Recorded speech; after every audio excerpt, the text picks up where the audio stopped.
سبحان ذي الملك والملكوت سبحان ذي العزة والعظمة والقدرة والكبرياء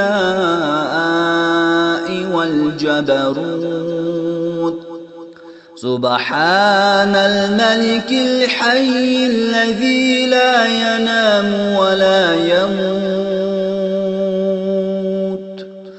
سبوح قدوس ربنا ورب الملائكة والروح لا إله إلا الله نستغفر الله نسألك الجنة ونعوذ بك من النار